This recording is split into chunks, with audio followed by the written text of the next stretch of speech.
It is my pleasure to introduce Don Paris, Ph.D., HC, and he is going to be presenting on Scalar EM, Radionics, and Artificial Intelligence.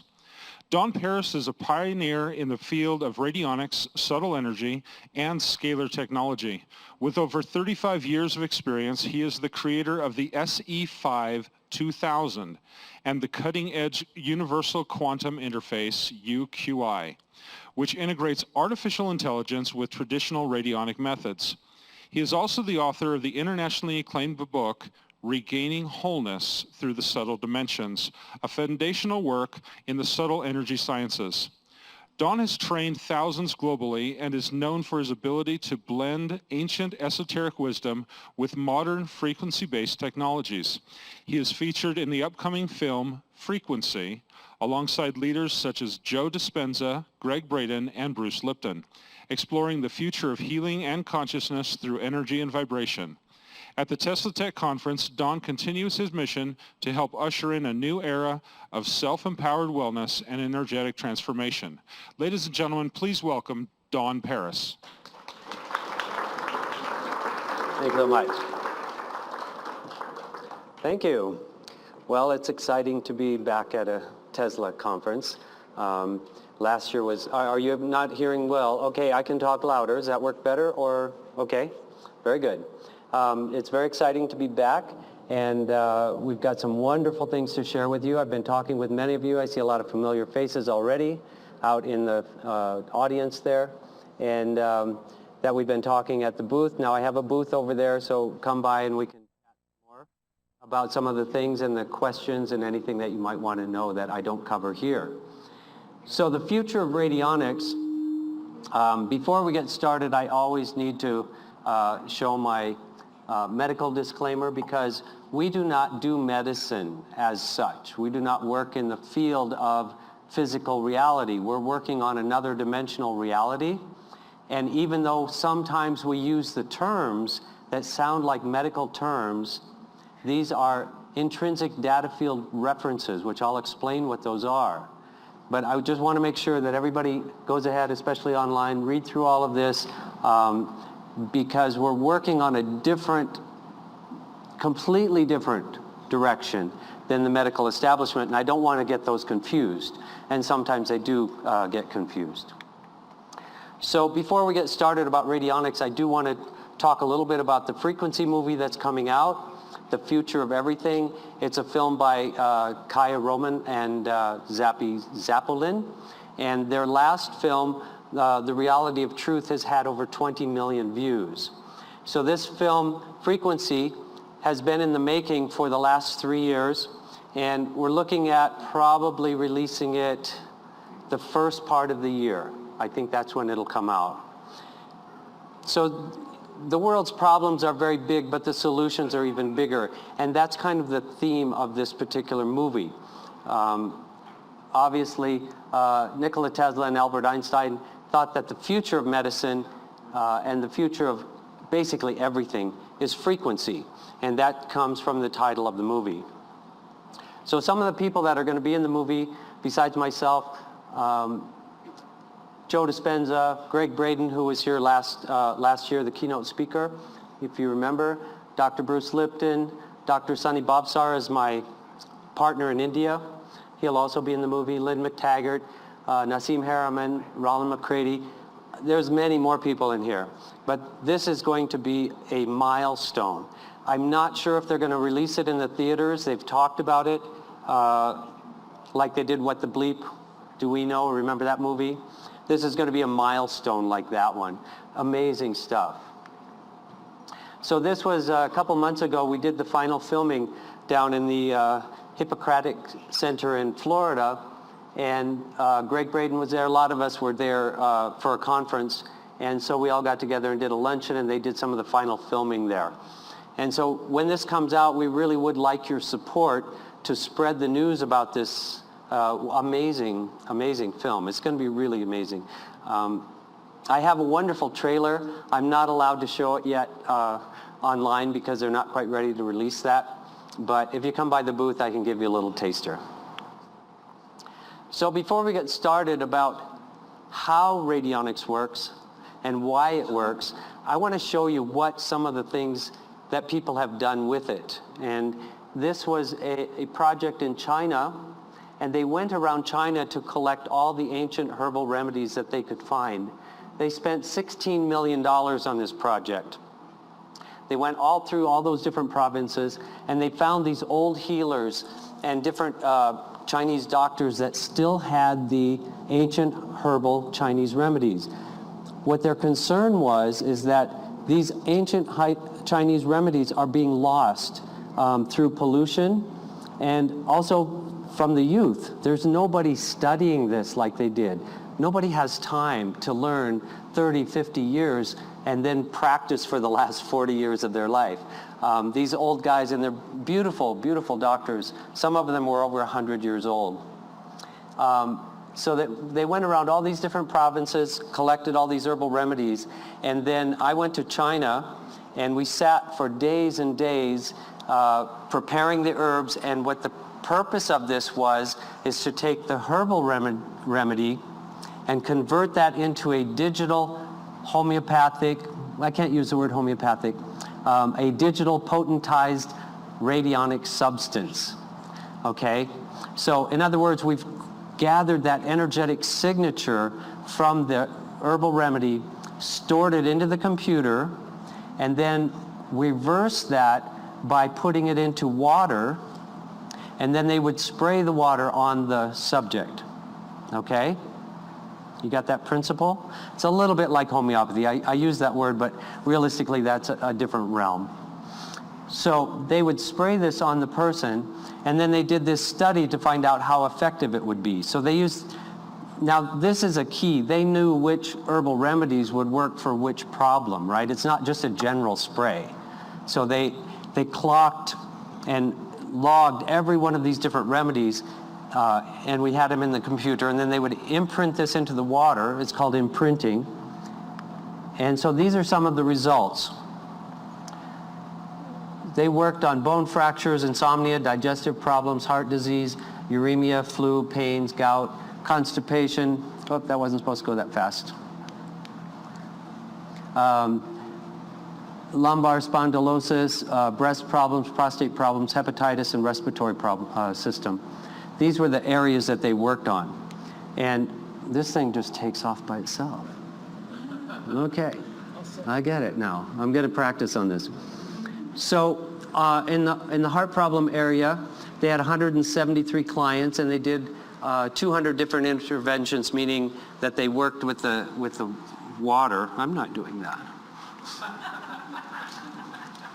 And they had about 86% effectiveness in relieving these issues. Now, again, we can't make any medical claims about this. These are all experimental research, but these are the results that they've had. Digestive problems, they had 120 clients and had 83% success. Gout, they only had 20 people with gout, which is a good thing. But they had 86% relief on that, almost 87. Respiratory system, 95 people, 86%. Bone fractures, 66, 97% on bone fractures. And they actually showed me some x-rays where they had, someone had broken their leg, and they took them to the hospital and got the x-rays. And 12 hours later, they got the x-rays back, and there was just a little hairline left. It was almost completely healed within 12 hours. That was astounding to me. And then the last one was the prostate problems. They had 41 people with an 89% success rate. So imprinting water with radionic frequencies is one of the futures of radionics. Now, it's been done for a very long time, and of course, Steve was talking about imprinting different minerals and some of the things that they do. They put these radionic frequencies into the different materials. So one person in Mexico, Ernesto, had come up with this idea, well, what if we just program a little bit of mineralized water? So the minerals are great because they're crystalline structures, and they hold the informational fields. We call them intrinsic data fields. And so what they would do is take that little bottle, and then he would program that, and they would dump it into a big tank, put it on the tractor, and just spray that water on the plants. And he had great results. And so our people in China who were doing the other research caught on to that and said, oh, I bet we could do that too. So they just sent me some of these videos. And this is a peanut farm in China. And one area you'll see was grown with these radionically programmed minerals, and one with conventional fertilizer. Can we play that film, John?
Okay, we can stop it now. There we go. How do we get this thing to stop? Okay, so I did my best to translate the Chinese characters. So now Steve just showed you repeatedly that same process, right? Over and over and over. The difference from what Steve is doing is that he's actually putting a lot of minerals, and he does put informational fields into them, but they're using huge amounts of this, like he told you, putting them on the tractor and dragging them. This is just water, okay? It's programmed water with a little bit of mineral solution in it to hold the informational fields. So here's another one, and we'll see if we can play that one now, John. These are some grapes, and what they're going to do is they're going to test the bricks, the sugar content of conventionally grown grapes, and then the ones with the mineral solution.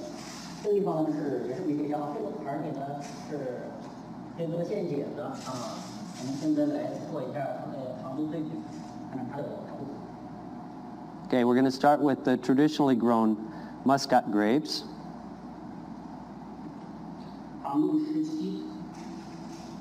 Bricks was 17. Okay, number 2, conventionally grown grapes. This was a little better, 19.6.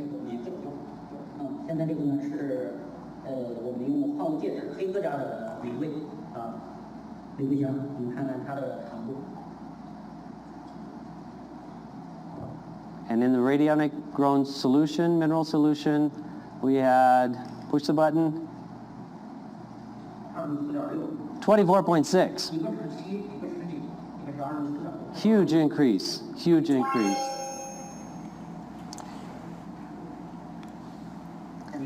Keep going. So they also grow durians. Does anybody know what a durian fruit is?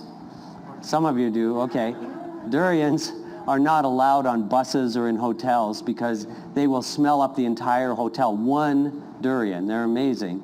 But they taste really good, but they smell really bad.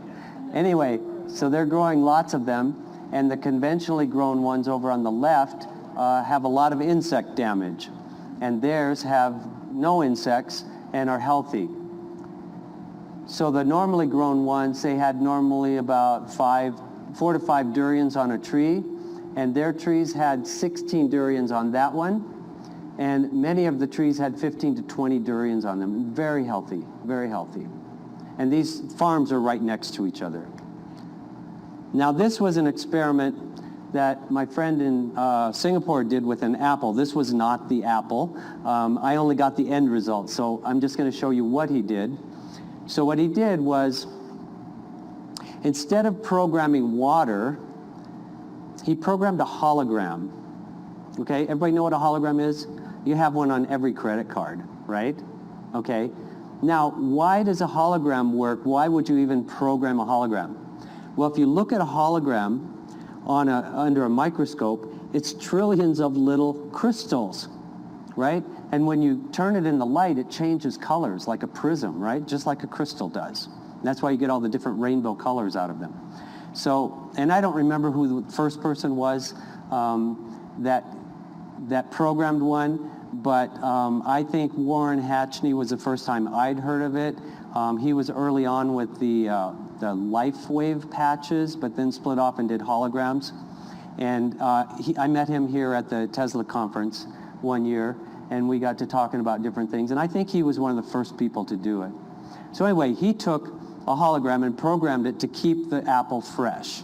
Now he was going to do, he cut the apple in half, and so as a control, he only did one side of the apple, right? So the other one he let sit out. And he let it sit out for 4 months, and then cut open the half of the apple. Doesn't look too bad, huh? I mean, it kept pretty fresh. I don't think he ate it, but at least he showed this. Now, the other half of the apple didn't fare quite as well. If there are any children in here, you might want to close their eyes. This was the other half of the apple. Same apple. Okay? Let's just see that once more. So this was after 4 months with a programmed hologram underneath of it, emanating these intrinsic data fields to keep the apple fresh. And then the other half didn't get that. This is normal. This is what an apple should look like after 4 months. Except the new apples that they spray some kind of thing on and they don't turn brown when you cut them open. Oh my God, that freaked me out the first time that happened. So I don't buy those anymore. Okay, so we basically know that radionics works, but how and why and what are we doing with all this stuff? I just wanted to give you some examples first, and Steve did a really good job of priming you first, so it saved me a whole lot of time, which was great. So how did we get here? I want to go over a little bit of history, a real short run through of history, and then how does it work and where we're headed now and what the future looks like. So Dr. Albert Abrams, Steve also mentioned him. He was really the grandfather of radionics, and this was his first radionic instrument. He came across a phenomena at that time in medicine. This was the early 1900s, so this was a long time ago. At that time, they did a method called percussion on the abdomen, and so they would look for sore spots and things like that. Well, one day he was doing one of his patients, and there was a real hollow sound coming out of one area of the abdomen, and he thought that was really strange. So he called the patient back because he wanted to test this again, and that hollow sound was gone. And he's like, well, what on earth was going on? Because he thought, he wasn't hallucinating. He really heard this. So he thought about everything that was different or the same, and he came up with the idea and realized that the only difference was the patient was facing west when that effect happened. So he turned the patient around and the sound came back. And this was the very, very, very beginning of what now we call this radionic resonance factor, okay? So he thought this must be some kind of electrical manifestation or resonance factor. And so he started testing lots of his patients, and eventually he was able to create a map to show where the resonant sound would come up and which disease pattern they had, and actually used it as a diagnostic tool. And he taught literally hundreds of doctors how to do this. And the story goes, and of course I wasn't there, I was a little young, the early 1900s. He would be in an auditorium and have a patient on stage, and the entire auditorium could hear this hollow sound. Really amazing. The problem he had with it is that sometimes 2 or 3 diseases would show up in the same spot, because you only have so many spots on the places on the abdomen. So he got this idea. Well, one step before that, whoa, I'm getting really loud now. One step before that was some people could not have their abdomen percussed because they were too sick or too sore. And he thought that since this is a resonant effect, how about he takes a copper plate, puts the sick person on one copper plate, runs a wire over, puts the healthy person on another copper plate, and pounds on the healthy person.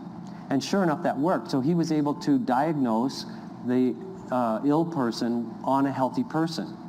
Now, it didn't make the healthy person sick, but we think eventually there is a possibility if he stayed in that resonant field long enough, it might actually create that disease pattern, but we don't know that. So in order to delineate these different disease patterns, he came up with the idea of putting a resistor box between the two clients. And he would dial in different resistances to filter out one disease versus another, and that worked. And so he was able to really pinpoint exactly where which disease pattern that person had. And that was the beginning of what we call a radionic rate or a radionic tuning. That's going to be important as we go along here. So after they destroyed Dr. Abrams, the Medical Association, I don't know if you guys know this, but the American Medical Association was founded in their founding charter. You would think it would be to promote health and, abide by the laws of Hippocrates and things like that. The original charter, which I've seen myself, Dr. Bob Beck, who was like my second dad, showed me this. And it said in there, the reason that they formed the AMA was to eliminate homeopathy and electromedicine. That was the founding charter of the AMA, and of course they're still at it. Later they added chiropractic. You guys probably heard about that. Chiropractors fought back and won. Anyway, they really did a number on Dr. Abrams, and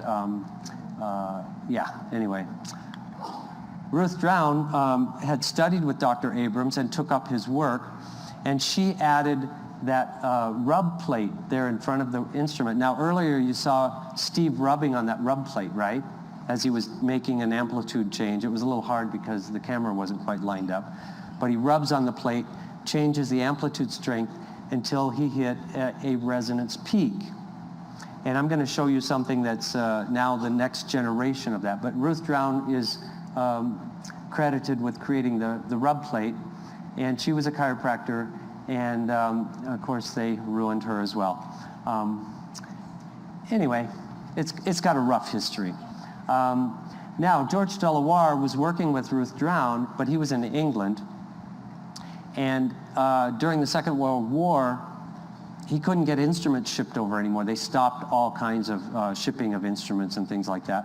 So he went to work and built his own based on her principles, and did a lot of advancement in the work.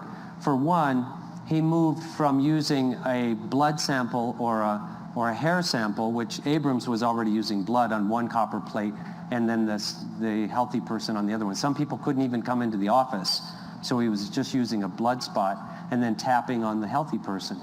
So he moved from using blood or hair to photographs, and he got into making actual radionic photographs, which were, he developed a type of radionic camera where he could take photos at a distance, right? So now that maybe is not so far-fetched because we've got all these wireless cameras and everything, but in that day, it was just one camera, and they were doing it psychically or energetically to tune into, one of the photos was a patient came to him and was very, very ill in her stomach after an operation, and he thought, well, let's take a picture and see what happened.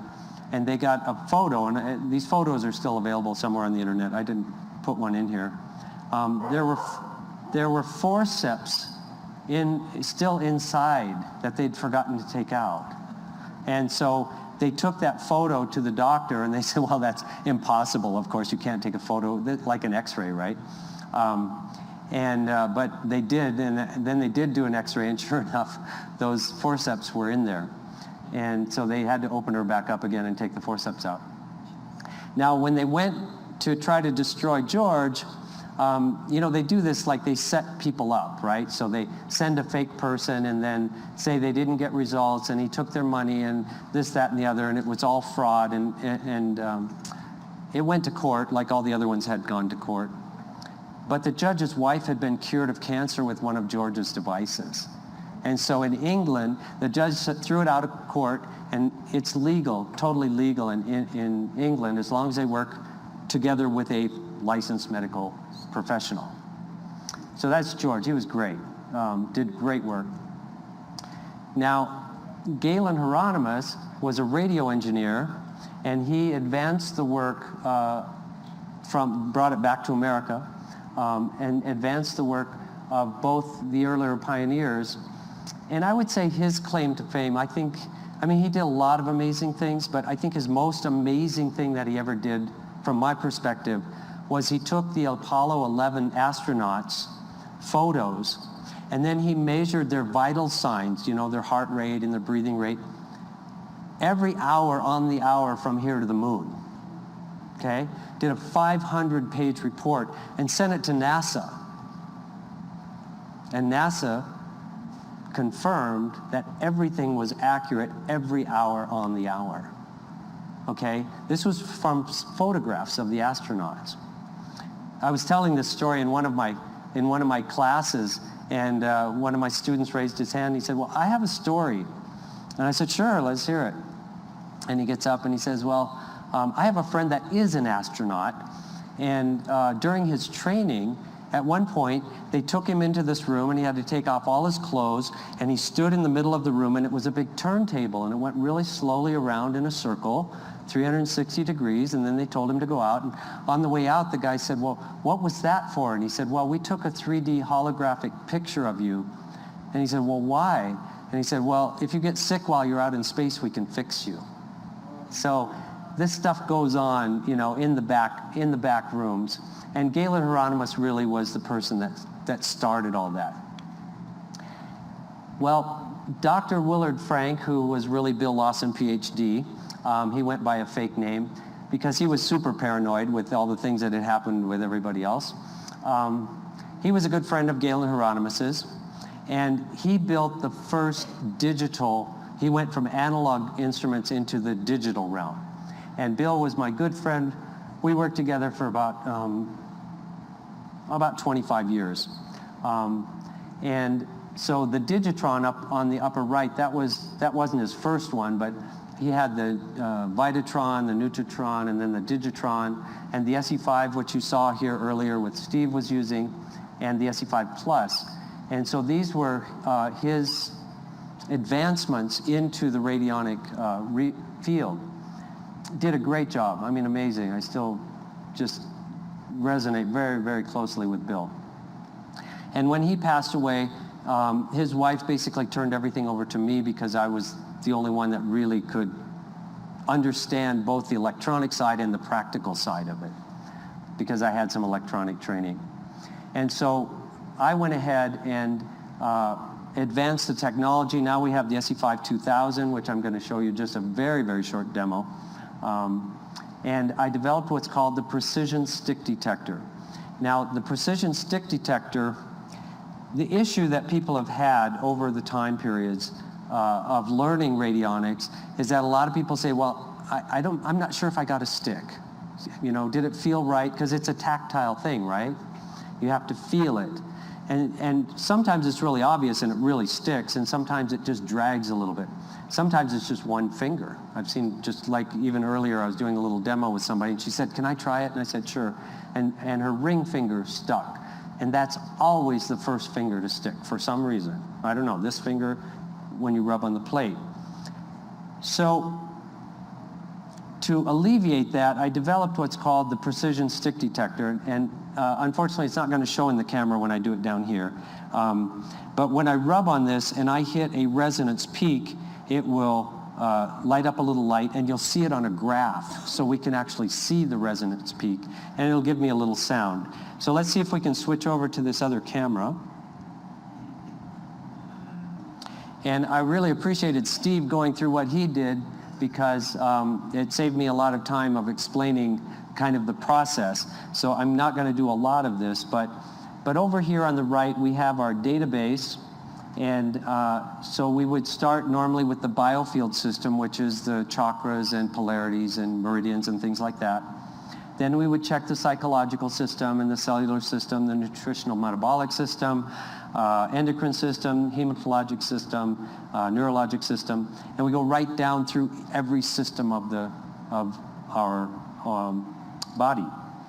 And the way that we do this, now I'm going to just check, I don't know, we'll just check nutritional metabolic. Under each one of those main categories are subcategories. I'm not sure if you can quite see that. There we go. Okay, very good. So we've got metabolism, gases, acids, blood sugars, protein, amino acids, vitamins, minerals, crude minerals, and nutritional supplements. So let's say I wanted to check and see if I'm missing any vitamins. Okay? So the way that we do a test, and I have to kind of work around this camera here. It's going to be interesting. So can you see? You don't quite see that one either. I'm going to move my instrument over a little bit, because you do need to see the amplitude changing.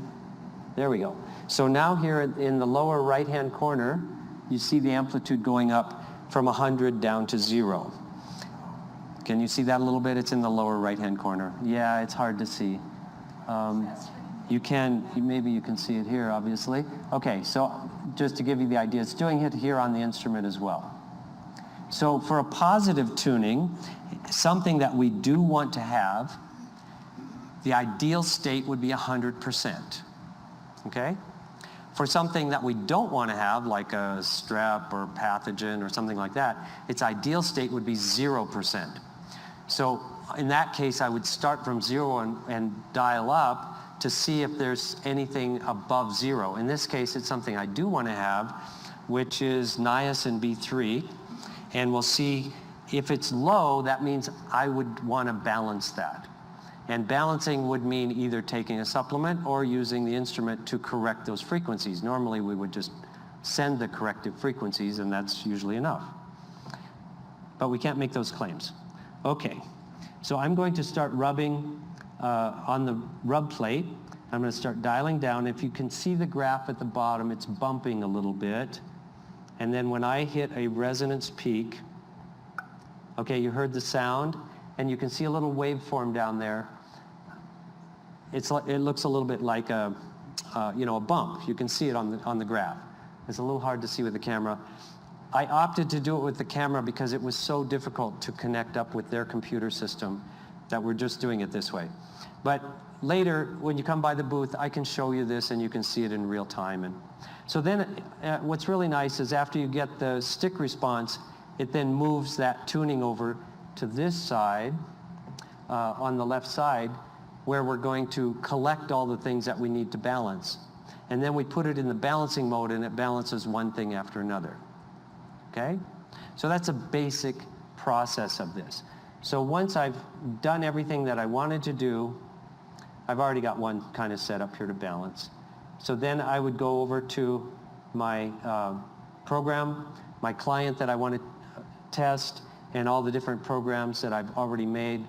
And I find out how long I want to balance each one of these tunings, the radionic tunings, to see what it takes to balance it. And then we want to send that informational field and pause. We want to give some time for integration. And I want to find out in advance how long I need to let that integrate before we send another tuning. We don't want to just keep sending information. We want the system to integrate it and then go to the next tuning. So about 2 seconds integration, and then how many repetitions of the entire program do we need to run to balance all those tunings, because it's not going to do it in just one shot. And then I go up to run now, and I start balancing. So it's going to be sending the negative tunings and balance those down to 0, and the positive tunings up to 100. Okay? Now, I'm doing this on myself, but as Galen Hieronymus showed, the subject could be anywhere in the world from here to the moon. That's as far as we've tested so far. We haven't gotten out to Saturn yet. Hopefully soon. Okay, So that's it for the live demo portion of this, because the rest of them I actually did some little videos so that it'll be easier to see them for you guys. That was kind of hard to see. So let's switch back to the PowerPoint presentation. Okay, so basically the precision stick detector is one major advancement that I've worked on. I'm going to share some other ones later on. That's a precision stick detector. Okay, so how does radionics work? I'm going to give you the answer right away because nobody actually knows. Okay? I don't know how it works. But I've come up with a lot of hypotheses, and actually that's how I got my honorary Ph.D., was putting together these at least hypotheses and some theories of why radionics works, and it's all in my book. And yeah, we'll get to that later. Okay, how does radionics work? First of all, you have to understand Scalar, and I know a lot of you guys are well versed in Scalar, and then there's the pop culture of Scalar, okay? Scalar has become the catchword to sell just about any product on the market, as you guys probably know. So I'm going to talk about the real stuff and why there's maybe some confusion in that. So a normal electromagnetic field is a vector field, right? So it starts at point A, it moves to point B, and in the direction of travel, it creates an electric field and a magnetic field. This is basic 101, right? You guys all know this, okay? Now, the thing about a vector field is that when it starts at point A, it's stronger, and the further away it gets from point A towards point B, the weaker the signal, right? Okay, you guys are all, you're nodding your heads. I know I'm with an educated group here. But a scalar field is different, okay? The informational field, now we're talking about information at this point, and I'm going to explain a little bit about what a scalar is and the informational field. Now, a scalar electromagnetic field is what Tesla might have called a standing wave or a Tesla wave. And the information at point A and point B are exactly the same. Okay, here's a vector field. Okay, I'm using some amplification, but here in the front, my voice is louder than the people all the way in the back, right? I mean, they hear me, but the voice volume and the vector is the sound wave going from point A to point B in the back of the room. But as long as there's enough vector wave in this case, the information is exactly the same. They're getting the exact same information as the guy in the front. It's not any different. And that's the part that we're going to talk about. So a normal electromagnetic field is like a drop in the water, and it spreads out the rings. And this is just a metaphor, but a scalar field is like the entire pond. Up, down, sideways, all the life in it, everything included. It's the field itself. So that's a metaphor. It's not exactly how it is, but that was the best I could come up with for a metaphor. So the way that we create a scalar electromagnetic field is with what's called a caduceus coil, or a coil that's wrapped in and around itself. So every time you put a positive waveform in on one side, you put in the opposite 180 degrees out of phase on the other side. And what that does is it collapses the electromagnetic field, creates a zero-point energy, right? Now, this is just an example of it. Okay, this is a sine wave, right? I'm doing this on my hands here. This is a sine wave because I'm pushing left and right in coherence together. Now, what happens if I push both together at the same time and release, okay? That's what we're doing with a caduceus coil. Every time the wave goes up, we put a wave down, and then when that switches, we do the opposite. So I'm pressing and releasing and pressing and releasing, okay? This creates an electromagnetic field effect. This, nothing's happening, right? Not true.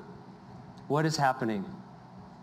There's pressure on the field, okay? And Maxwell had this in his equations. If you've read Tom Bearden's books, There was a formula, if you interpret it properly with quaternion mathematics, there was another component which they took out of the electromagnetic formulation later on after Maxwell died. And that's all written down in the Whittaker papers. You can do your research on it. But this component, this pressure, is real. It's definitely real. It just happened to mostly go black ops when they took it out of the field. They keep using it, but. So Professor Konstantin Mayl, he's spoken here at Tesla conference, and I saw him speak here many years ago, and I was fortunate enough to do some work with him. He's the only person that I'm aware of at the university level that taught scalar electromagnetics. And it just so happened that he was teaching at the same university as my brother-in-law. Kind of a small world. Anyway, he's retired now, but he did a lot of work. This was one of his examples where he did showing a little toy boat where he could run it with scalar electromagnetic energy at a distance. He would set up his scalar antennas and drive the little boat around, just like Tesla used to do. These are some of his equipment, big scalar healing things that he had developed. And he was partially responsible for those wonderful little tags that are in the products, so that when you walk out of the store, if they don't deactivate it. Oh yeah, see? Oh, he did it. Yeah, got it. I walked a little too close. I must have one on me. So he was partially responsible for that. And this antenna, there's no batteries in those, right? There are no batteries in those little antennas. They're just a little antenna. And so you walk through the little emitters, and if it has not been deactivated, then it'll cause an alarm to go off. Pretty cool. He was also working at the time on a self-charging cell phone. He was working with Nokia on this. And I think they've come up with some little things like this, but he was just going to take the ambient energy that's around from Wi-Fi and everything else and put it through a scalar coil and charge a cell phone. It never quite came to fruition that I know of, but I know they do have some aspects of self-charging phones around. So this is one of the scalar amplifiers in our SE5, and you notice that it looks similar to his original antenna. Or I would say his antenna looks similar to our scalar antennas. So these are 3 scalar amplifiers that are inside. Most of our instruments use the same module. And then there's an antenna on the top and the bottom of each one of those. So there are 3 scalar antennas with a certain phase lock to be able to create this incredibly, I don't want to say powerful. It's not powerful. It's efficient. It's a very efficient scalar field. So when you put information at point A, it instantly arrives at point B. Okay? So it's efficiency. I don't call it powerful. Scalar is not really power. So this is the SE5 2000, and we've been developing step by step by step to keep up with the times. So the original SE5, like the one that Steve has, had a little calculator on it, and it was a big advancement at the time. Believe me, I got mine in 1987. It had just come out, and it was just a wonderful thing at the time. But then electronics have gone so far, so fast, and the computerization has gotten so efficient that we can do just so much more now by connecting to a computer. This will also work in standalone mode, and you can do a lot of things with it. It has memory in it, and you can do things with it. But connecting to the computer is just amazing. Okay, so let's talk a little bit about this spooky action at a distance. What is it, or does it really exist, right? People are always asking me, how come nobody's doing rigid scientific experiments with this equipment, right? You show all these cornfields and you show this, but where's the science? Is anybody doing any controlled experiments with this? And I can tell you that 99% of the people don't care. They just want the results. But there are some. And so this one was very interesting. This is called the Mind Influence Notification Device. It was built in Germany. And they claim that they can tell when a person focuses on a particular thing, they can pick that up in their system. So what they have are 2 vials of water, and they're in like a Faraday kind of cage, but they've got sensors in there that they can read. And so what they did was they sent my partner in India, Dr. Sunny Babsar, who you saw in the, who's going to be in the film with me, a photograph of one of the 2 vials.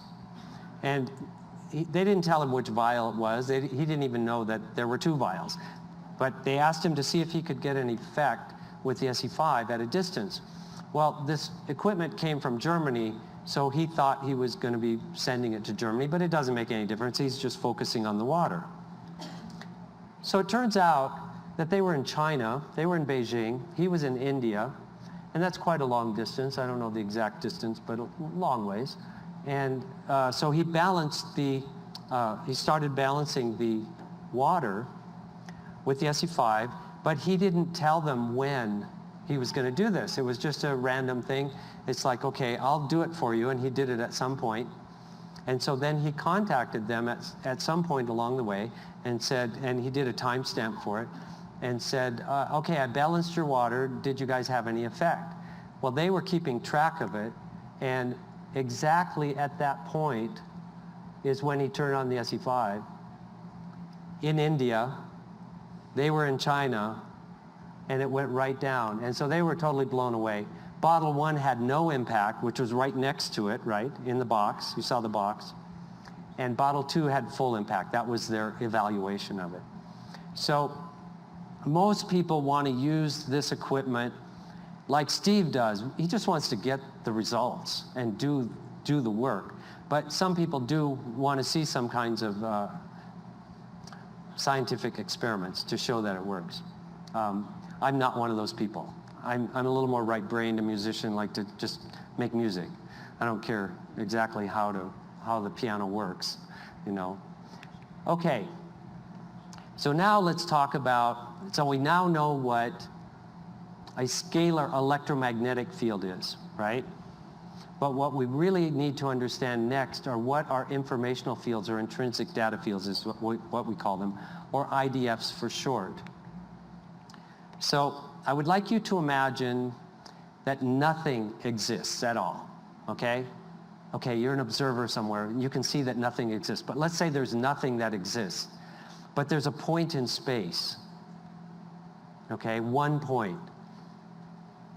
It doesn't mean anything. There's a point in space, right? But if we give that point in space a designation, we give it a scalar of 3, we've already, at that point, created 2 dimensions.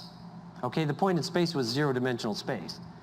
We've created 2 dimensions by implying 4 and 2. Those are implications, but we have a 3, so we know those 2 must exist, right? 2 and 4. Does that make sense? So what happens is this scalar field, this intrinsic data field, starts creating a gravitational, we call it a scalar field or a gravitational wave around it, which then starts manifesting, coming down through the dimensional levels, and manifesting as the number 3 in this case, which would then actually invent 2 and 4 in 3D space. Okay? It's a little hypothetical, but it's a pretty good explanation. Okay, let's talk about a vector. So a vector needs to have at least 2 points in space, and that's what we call a vector, okay? I know it's spelled wrong. I did this in Germany, and that's how they spell it, okay? All right. Now, the movie, here it is, The Theory of Everything. We need a new theory. And such a theory is what the physicists and mathematicians of quantum gravity research in Los Angeles are working on. They call it emergence theory, and it will, really for the first time ever, provide an explanation for the speed of light and the other constants, such as Planck's constant and the fine structure constant. A growing number of physicists are saying reality is made of information. What does that even mean? Well, information is meaning in the form of symbolism. A language or code provide this kind of information-conveying symbolism. A very different type of symbol is one that represents itself.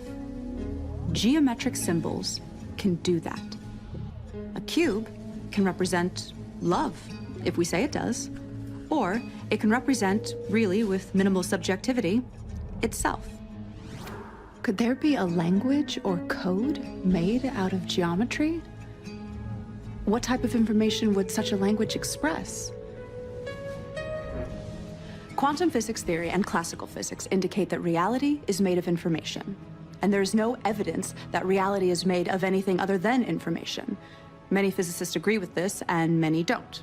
But those that don't agree that reality is made of information have no explanation for what reality is, if it's not information. Gentlemen? Reality is made of information. Nope. Yes, it is made of information. No. Okay, so what is it made of if not information? Energy. Energy is information. That's stupid. Energy is the potential for a particle to change its position. Potential is information. Energy is information. No. It's information. Then what is it? Not information. And what is it? Not information. That is a very cute film. Okay, if it's not information, what is it? Well, what is a radionic tuning frequency? Now, we've talked about this a few different times. We've given you a few little hints, but it is a code that has been designated information toward a more complex intrinsic data field, okay? Words do the same thing. So if I say the word apple, okay, I think everybody got an image of an apple, right? But it's not the apple itself. The word I said brings up a very complex, okay, now you've got an apple in your hand. Just go ahead and put an apple in your hand. Now I'd like you to turn it upside down. Now turn it right side up again, okay? That's really easy. We can all do that in our mind, and we can see that in our inner vision. But it's not the apple itself. It's just the word apple that I gave you. There's not an apple in here that I see anyway. So in our case, we're using a tuning like 12-22, and this came from the original Abrams, or this one probably came from Delaware, but where they had the dials, and they would dial in a 1 and a 2, and then on the other side of the instrument, another 2 and a 2, and that represented white light, okay? And that radionic tuning has been around for, 50 or 75 years. So we use a number to represent a more complex intrinsic data field. That's basically what it is. So I just said the same thing. A tuning is a code, numbers, combination of letters or words that represent something physical, energetic, emotional, mental, etc. Yeah? Okay, I got to keep moving here. For example, 12-22 is white light, and it's a radionic tuning that we would use, and it represents white light, which would be the sum of all the colors. Okay, so the next step along the way is the universal quantum interface, and so this is where I've integrated AI program creation. Now, with SE5, you are tuning into your subject, right? There's a psycho-interactive, consciousness interactive event that's happening between you and the other in the target. AI is not going to do that. Even though we're showing up with all these crazy ideas of the architect and some of these other ones that say they've transcended their algorithm, and now they're coming from these higher dimensions and they're speaking to us and they're giving us the truth. I don't know if you've heard of some of these things, but they're a little crazy from my perspective, at least in my opinion. I don't think that AI will ever become conscious. It's an algorithm. Let's not confuse the two. But it's an incredible search engine. So with the universal quantum interface, we can use AI as part of the process. We also have like 150 programs in there. And then also if you're working with an SE5 practitioner, they can send your programs right to your, they could do an analysis, a real analysis with the SE5 and just transfer it to your unit wherever you live.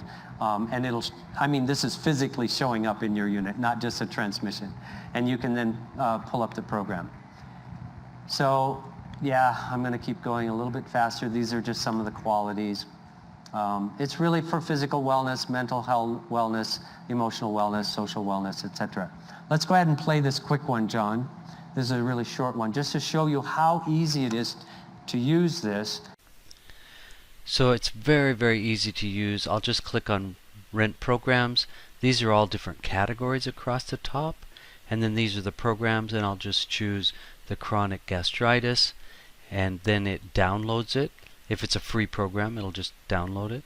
And then we go back and click on Download My Yuki program. And then I choose the chronic gastritis, and now it's downloaded. And now I click on Run and choose my program. There it is. I select that and choose a client and run. And that's how simple it is. It's just very, very quick and easy and very simple to use. So this was very interesting, just talking about AI and using it. What could it do? Dr. Adam Rodman, an expert in internal medicine at Beth Israel Deaconess Medical Center in Boston, confidently expected that chatbots built to use artificial intelligence would help doctors diagnose illnesses. He was absolutely wrong. So what they did, they set up 3 tests. One group of doctors didn't use any AI. The second ones used ChatGPT. I think they were using ChatGPT. And the third one, they just let AI try it by itself and see what it came up with. Now, the disease pattern that they were using was not anywhere published in any peer-reviewed studies or on the internet. So AI couldn't just access it, right? Does that make sense? Because otherwise it would just go look at the studies and say, oh, these are the answers. It wasn't on the internet anywhere. But they knew what the problem was and what the results were. So anyway, ChatGPT alone outperformed both the doctors using ChatGPT and the doctors that didn't use it.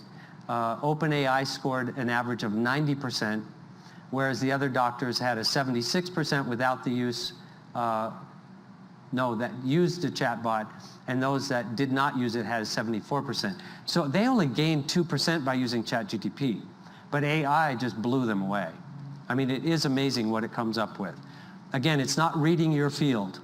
It really isn't. Whereas with the SE5, we're tuning into your field and we're actually making it an energetic connection. This was another one that came up that I saw. After 5 years of struggle, ChatGPT solves medical mystery in seconds and sparks debate in Silicon Valley. So this guy had pain for 5 years, persistent jaw pain and annoying cracking sound, and so he had tried all the different therapies and doctors and went to ChatGPT and put it in there, and it'd say, oh, I think I know what's wrong. You just have to do this little exercise, and he did that, and it went, and then it fixed it. So I'm going to go through a really quick one of how you can create a program with AI, and let's see if this one will play, John. This would be cool. Oh, it's going to play, look. Down at the bottom. Oh, do I need to do that? Okay, it's playing. Okay, so you put in the program name, what you want to work on, and this one said neck pain. And then you type in your what it is you're looking for, and then it will answer. So then it asks you some questions. Okay, tell us about your neck pain. Is it, how is it feeling? And, I'm having a difficulty reading it from here. But you answer the questions, and it's going to interact. And this is not like a pre-programmed thing where it asks you the same questions every time. It depends on what you put in. Okay, how long have you had it? 2 days, okay. Was it gradual? Did it happen suddenly? And anybody can read that better than I can?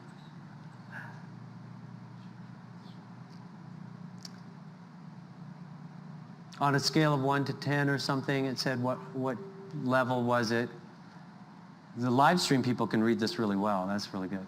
Okay, so once you get that, it'll say it has enough information, and you generate a program, right? It will come up with this. So these are the things that it was coming up with: tunings for neck pain, and let's see if I can read some of these. Color therapy, different chakra balancing, but also specific tunings for specific things.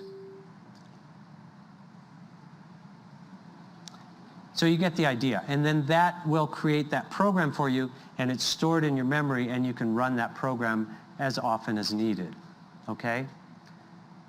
So I'm going to keep going here, because I do want to show you how we can also do that with the SE5. We've integrated it into our Pro software, and I'm going to click through this fairly quickly because we're running out of time. So we create a new session, and we go to the AI Assist, and in this one, I put in my broccoli plants are not coming to fruit in my greenhouse. And he was really sad. That was a really sad broccoli.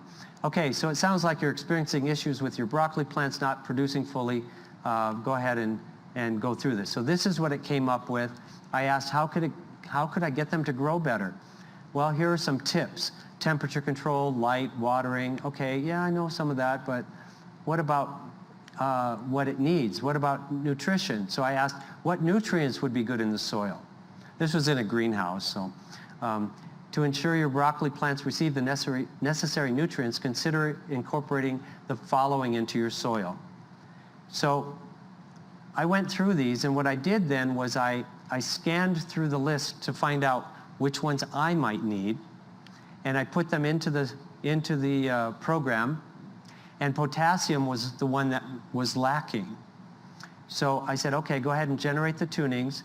And it came up with all these different tunings and different things that might be needed. And potassium was one of them. But then what I do, and this is what I really like, is AI will come up with a lot of stuff, but do I need it? So I go through each one of those and do a quick reading with my precision stick detector and measure it. Like the one for calcium supplementation, it was already 100%, so I can just delete that tuning from my program. I don't need that. But the other one, like potassium, was 30%. It should have been 100, so it was really low. So that gives you the idea. Okay, last but not least, and I am going to run over about 5 minutes. Is that okay? We got 5? She said yes. Okay. 10 minutes total. Okay, so we won't do questions and answers afterward, but I'll be at my booth. So the other thing that we've developed for you guys that don't have equipment is that we've developed quantum servers. And what does that mean? That means I took the scalar components and the working engine of the SE5 and I put them into rack mount units, okay? So that we can connect to these through a portal on the internet, and it finds one that's not being used and then can balance you. Let's play this video, John. I would like people to see this. So this is just one of our server rooms. Yep. There we go. And so all of these units are radionic units. That's not a normal server room. Those are all radionic SE5s put into rack units and running, and there's a whole nother wall of them. You're not seeing all of them. And this is just one installation that we have. Keep going. So we've decentralized this, so we put them in different countries around the world. So we've got them in Canada, USA, India, China, Taiwan, and Indonesia. Okay, so that if one goes down or there's internet problems or whatever, it looks for anything that's open. It doesn't go to we're not assigning a specific instrument to a specific person. So we've created what's called the Quantum Wellness Hub, and we have like a lot of different categories that you can choose. And, oh boy, I've got all the testimonials. We're going to run out of time. Okay, great testimonials, a lot of people. This guy was having some just marvelous results. He's been with us for like 4 years already and does it every month. This was a cat before and after with a blood study. I don't read blood studies, so I put it through ChatGPT, and it said, okay, definitely the pancreatitis has improved, and liver function shows improvement, etc. I'll go a little faster. this was the first time in 76 years that he'd been 98% free of allergy symptoms. That was Brian. And I really was hoping to play this last one. I think it's 3 minutes. Have I got 3? Okay. Yes. Okay, play this one. This one's just so fun. Okay? 6. Hi, I'm here with Elliot today, and we did some radionic balancing through the quantum wellness radionic balancing to improve his golf game, among other things. He was going to experiment with us because he's part of the frequency film. And so Elliot, Yes. We did some balancing for your back, right? You did. That was the first thing that we did. Right. And what did you experience from that? Did you feel anything? I did. I felt the pain greatly diminish. Okay. Yeah. Good. Yeah. Okay. Yeah, we did quite a few. I was just looking through your programs, and we did quite a few different ones. And I know the one that you were excited about was the golf program. And we don't have many people that go for the golf program. But you said, could you do something about golf? And we happen to have that program in our list. Correct. So what happened when we balanced the golf program for you? Well, about a week later, I was in a golf tournament, and on the 6th hole, after playing golf for over 25 years, I had my first hole-in-one. First, or have you had any since? No. Well, that maybe was we it. need to turn that program back on again. I think so. I think so.